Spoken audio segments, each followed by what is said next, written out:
Your Humanities Half-hour is brought to you by the Northern Marianas Humanities Council.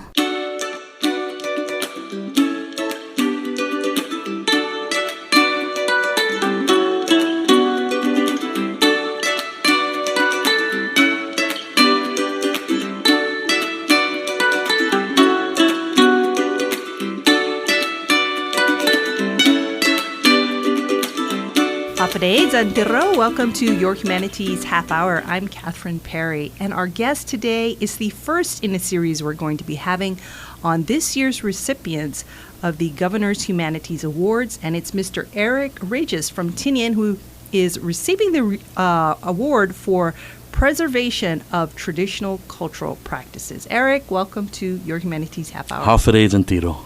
You look so nice there with your, what is that, pandanus lei? Or Yeah, this is a traditional coconut woven lei. Oh, it's made from coconut. Now, do they make those in Tinian?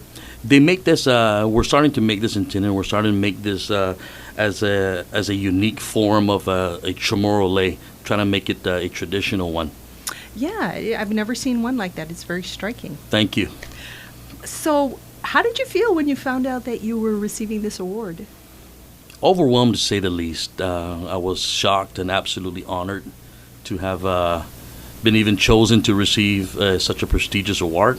But nonetheless, it was breathtaking and something that means close to my heart to me. Now, you are the leader of a cultural dance troupe called Guam Taotao Taga. Yes. People's House of Tonga would be the right way to say that, or? Guma basically just means the house of. So it's the house of traditional knowledge as far as dance, chant, and song is concerned. But Taotao Taga is the people of Taga, who be it from, Taga originally comes from Guam, when he spread out to the Mariana Islands. So to generalize everything there, I basically just called it Taotao Taga, but when we insert the word Guma there, it's basically the house of the people of Taga. Kind of where these things are passed on and fostered. We want to talk about your group a little bit later on, but take us back to the beginning, your childhood. What was it like growing up in Tinian back in those times, and what stands out to you as far as your indigenous Chamorro culture as a child? As a child, I was born and raised out of Guam, and eventually moved towards Tinian in the early 2000s. And growing up, we were always exposed to the modern way of living, the Western world of living, of hip-hop dancing, these modern dances and music to go along with that. And it always dawned on me when we were heading to the Guam Micronesian Island Fair, or the Flame Tree for that matter, and I will see these other nations with culture started to come out, and I would ask, it would intrigue me, so I asked all these questions about them, and to know that they've been doing it for thousands of years. And then knowing the knowledge that the Spanish people arrived here in the Mariana Islands around 1521, it started to ponder in my heart, is the cha-cha the traditional way of Chamorro dancing? It couldn't have been, because that's about 100 years ago. Is the bailan batsu the traditional way? It couldn't be. That was 1521. And then when records came out that our people existed 4,500 years plus, it prompted me to even learn more about that. And I'm pretty sure that our people, according to Master of Chamorro Dance Francisco Rabon, our people didn't just sit under the mama tree and gossip all day. We had traditions that our people have always done. We've just lost it through hundreds of years of different genocides. But and then I started to listen to music, Chamorro music. Casey Leon Guerrero, J.D. Crutch, the great Candy Tapman, and all these wonderful musicians, and they're all great in their respective way, absolutely great. And then I started to ask myself, okay, I got Casey's songs about love songs. I got it. I got J.D. songs about life. I got Candy Tapman about traditions and about the way of life here in the Mariana Islands. Then I started to say, where's the songs to our chiefs?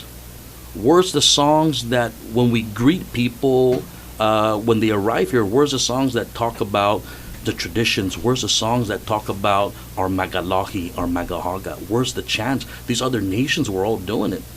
And that prompted me, and the gift that the Lord up above has blessed me with was in the arts of music and instrument playing and singing. And I started to ask myself, what type of musician do I want to be growing up, huh? And I've been performing, Catherine, ever since I was in kindergarten. Honestly, I had the fortune, I had the blessings to. The teachers will always put me up, so I've been performing for a very long time. And when we travel abroad to these other places as a young teenager, I was exposed to many different festivals growing up, and I would see them performing these things, and they would have these singing and then an answering back, a kanta and then a opitati, and that really intrigued me. And I started to ask myself, are we gonna play Casey's song here? Which was fine and dandy, absolutely fine. Nothing against our legendary Casey Languro singing. And then I decided to channel my way towards writing songs and chants about our people and what it might have been back in the day. And that's basically what started me on, and from there on it has never left me since then. Where do you find your inspiration for the songs? And then do the songs come before the dance? Do the songs, or do you consider, man, I'm just asking too many questions here. Let me start with the first one. Okay. What is your inspiration for the songs, and do you also write chants? Absolutely. That you write. That I write and create the actual tune for it. Yes. Yeah. I wrote many different chants and songs. Where do you find your idea or your vision or your spirit for what you're writing? From our people. When our people ask the basic fundamental question, where do we come from? It strikes a nerve. So I've written a song called Ginin Mano that I created so that our other cultural practitioners around there are able to utilize as material. Songs like Hodzi Hami, Who Are We? Chants like Ta Onra Si Gwelus and Gwela, in honor of our forefathers. Chants like Galaidi, the canoe, the arrival of our people here to the Mariana Islands. Chants and songs like the Bendishon that you commonly hear throughout the different gumas and the different cultural practitioners doing as a Bendishon for the arrival of different cultures as they meet and greet each other. Songs that speak about honor to them. All these things is when I hear our ancestors and I hear our grandparents speak of these things, the basic knowledge that they have is just basically of the Spanish era, usually from the Spanish era time. And I sit back and I said, because of my influence with the other cultures throughout my 20 years of traveling to many different festbacks, being the lead musician in all of these delegations, countless places in Taiwan and festivals, it prompted me to say, you know what, we need to get on the ball here, because I couldn't go no longer out there and just do anything that we needed to do when they're trying to greet us in and then we don't have a response back. I mean, it's fine and dandy to do the Hafaday song, but when it comes to if a canoe, to depict the depiction of a arriving of the canoe, do we do the Hafaday song? I said, certainly that's not going to fit the atmosphere and depict the actual thing. So we created stuff like Igalaidi. And it's basically a chant form, is a monotone type of form as you chant it out loud. It's something that comes from within. Then absolutely we can take that and modernize it and add on the guitars, and that flares to the music to fit society in its in today's atmosphere. So with the songs and the chants that you create, do you always anticipate to create a dance to go with them? Is it kind of like you're thinking, okay, we're going to make this into a dance, or does it kind of depend? A little bit of both. But I tell you, it's always going to be, I create the song and dance, I create the song and chant, then I'll produce the dance, or vice versa. I'm creating a dance, like for example, the dance of life, a bailan linatla. So I would take that bailan linatla and I would interpret it in a song style form. That way they can coincide with one another. Likewise with the galaidi, different motions of how we roll the canoe. Then I would take that in a chant form and I'll basically follow the wave. You know, the chanting form in the galaidi form, it's depending on the sound as the waves splash onto the canoe.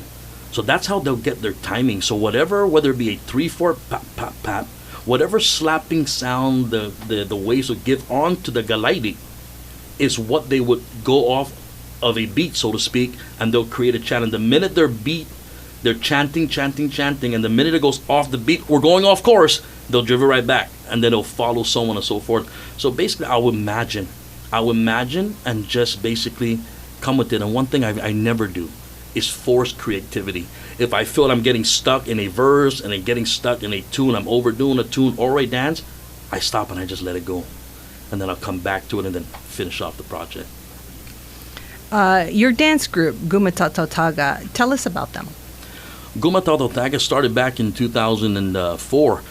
It was a program out in the island of Tinian that Jovi Polino and Joseph San Nicolas had brought us out there to the island of Tinian to basically just show them basic dance moves of Chamorro dancing out there. And as a result of that, the mayor of Tinian at the time was Mayor San Nicolas, that he was the mayor. So he decided to hire me out there for 1 year to basically jumpstart the program.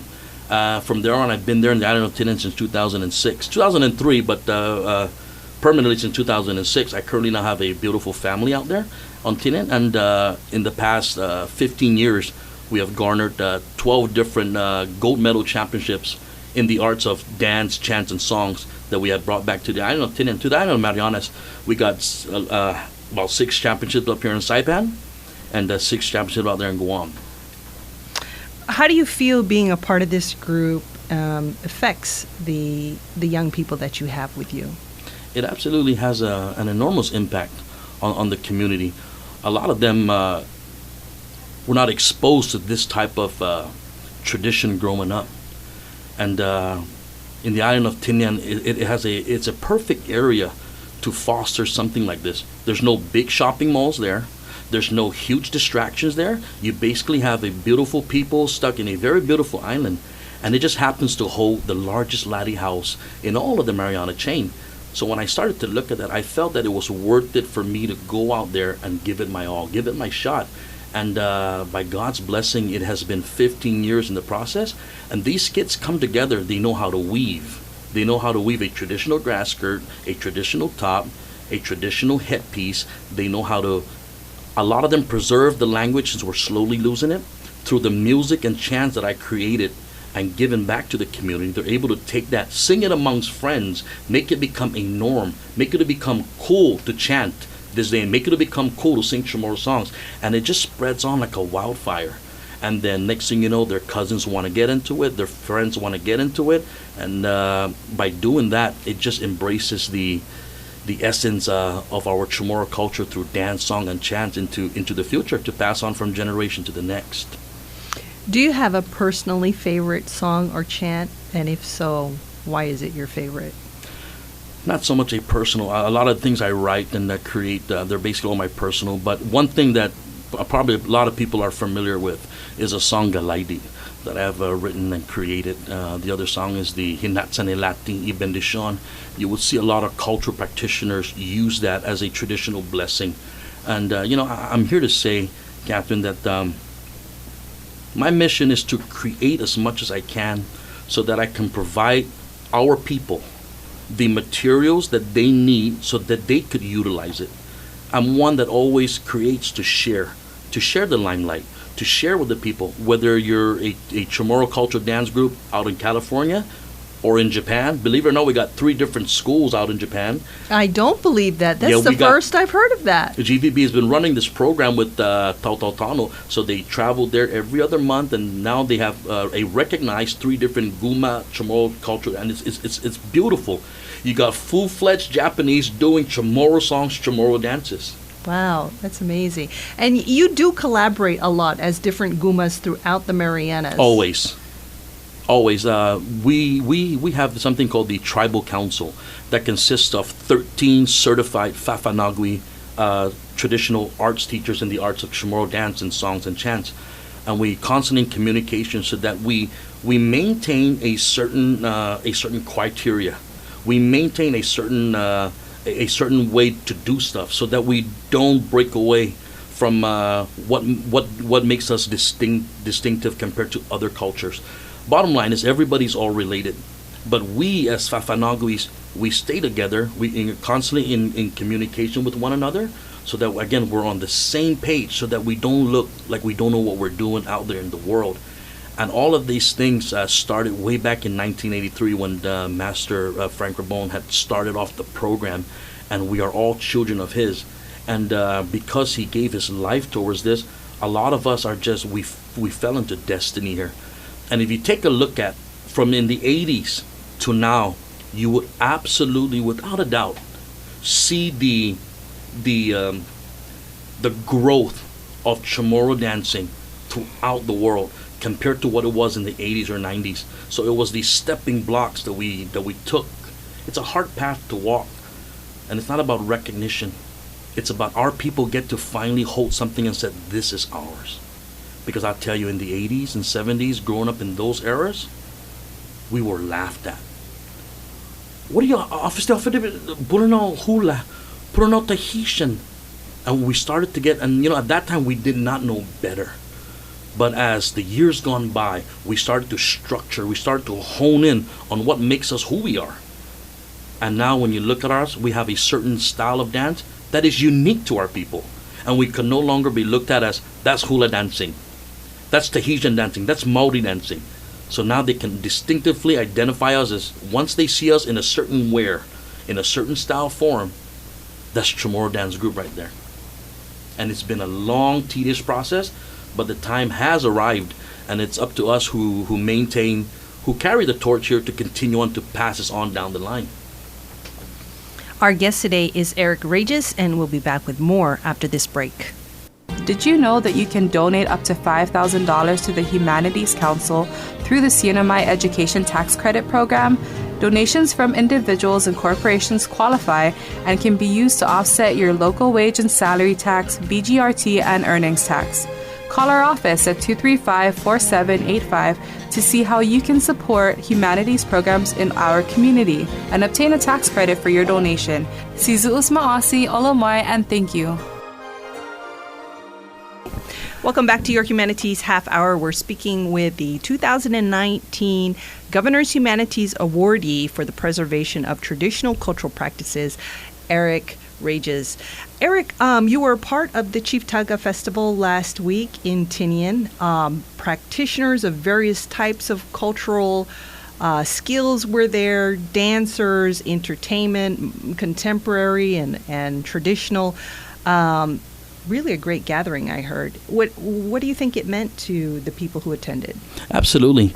It was absolutely supported by the Honorable Mayor Edwin Aldon and the Municipal Council, the Chairwoman Tammy Mendiola, and all the council members there. Spearheaded by the Chairman of the Gineptinan Taga Festival, Joseph St. Nicholas. I happen to be the chairperson of all of the entertainment, and it was such a great thing when it came to the table and we talked about, how do we want to honor our chief?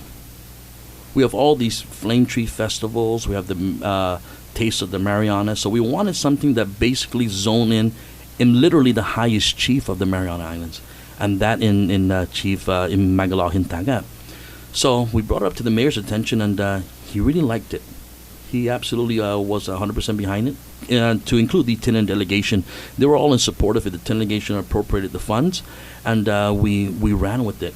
And we basically wanted to get everybody into one place, and we're going to figure things out.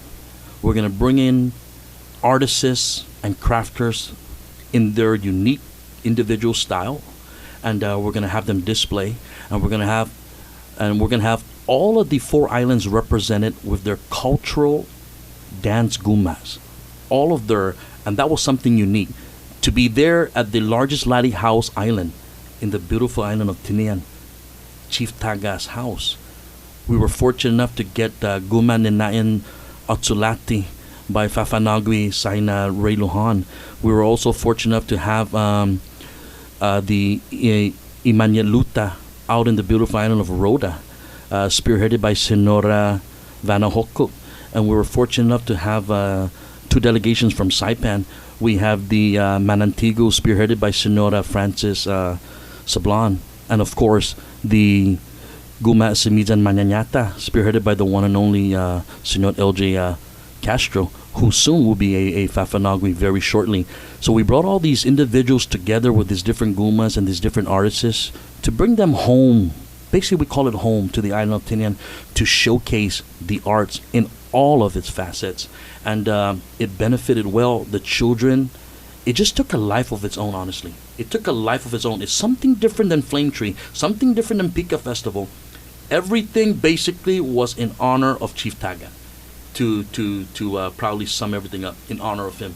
And it was an absolute blast. And thank you for coming and everybody for enjoying the Gineptinan and Taga, the Taga Fest of 2019.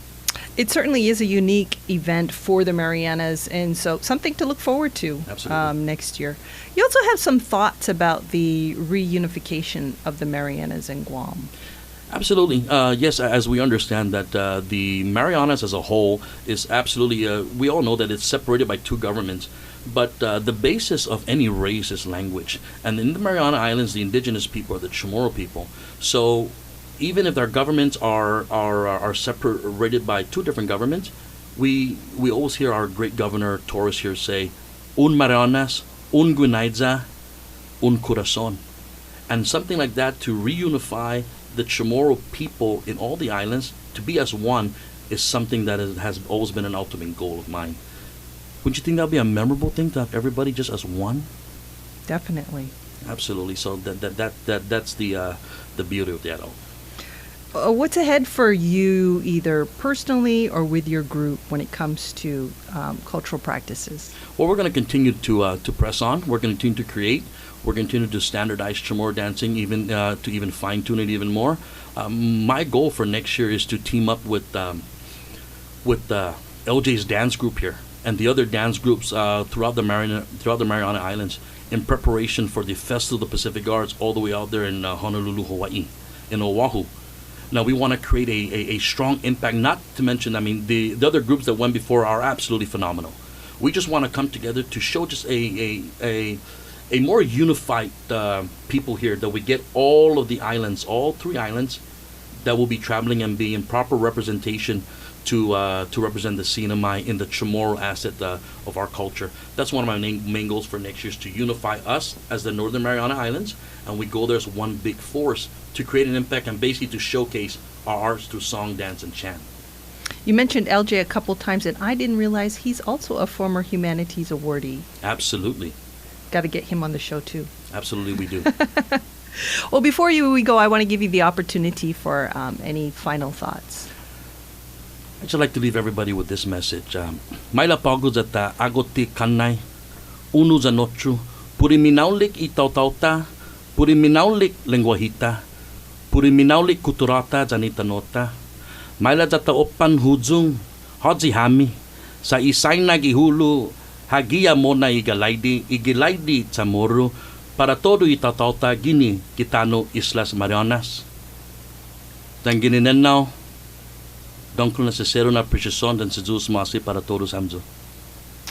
Thank you so much, and I do agree. Let's hold each other's hands, unite, and continue forward under God.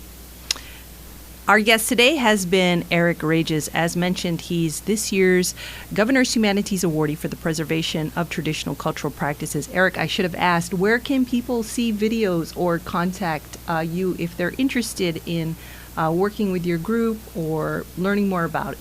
Absolutely. It's a lot of people laugh at it, but it's something that I hold dear to my heart. You can contact us. We're all over Facebook. We're all over YouTube. But you can contact me personally if you wanna work with each other, or you need my assistance or what have you, or vice versa. You can contact me at 671-777-9887. That's 777-ZUUS. And then my email will be godanderic@gmail.com. All right. Thank you so much for your time. Thank you. This has been your Humanities Half Hour. I'm Catherine Perry.